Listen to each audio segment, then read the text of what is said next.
Praise the lord. లేవియా కాండము 3వ అధ్యాయాన్ని ధ్యానం చేసుకుందామండి. ఎంతమందికి అయితే చదువు రాక సమయం లేక ఉన్న వారికి దయచేసి మన వీడియోని షేర్ చేయండి, లైక్ చేయండి. సమస్త మహిమ ఘనత ప్రభావం ఆయన నామముకే కలుగునుగాక. ఆమేన్. అతడు అర్పించినది సమాధాన బలి అయిన ఎడల, అతడు గోవులలోనిది తీసుకుని వచ్చిన ఎడల, అది మేకదే గాని ఆడదే గాని యెహోవా సన్నిధికి నిర్దోషమైన దానిని తీసుకుని రావలెను. తాను అర్పించు దాని తల మీద తన చెయ్యి ఉంచి ప్రత్యక్షపు గుడారం యొక్క ద్వారమున దాన్ని వధింపవలెను. యాజకులకు అహరోను కుమారులు బలిపీఠం చుట్టూ దాని రక్తంను ప్రోక్షింపవలెను.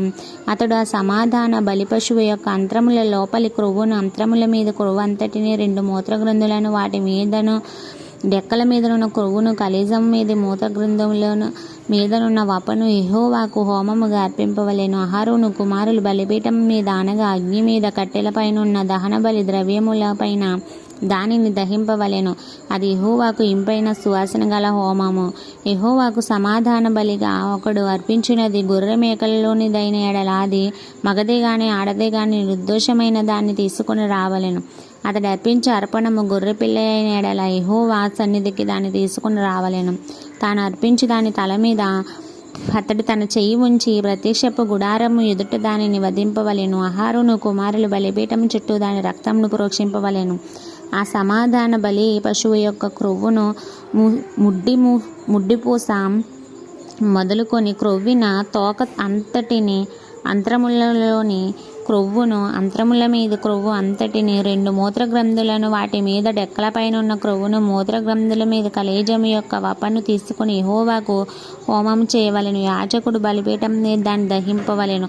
అది యెహోవాకు హోమరూపమైన ఆహారము. అప్పుడు అర్పించినది మేక అయిన ఎడల యెహోవా సన్నిధికి దాన్ని తీసుకొని రావలెను.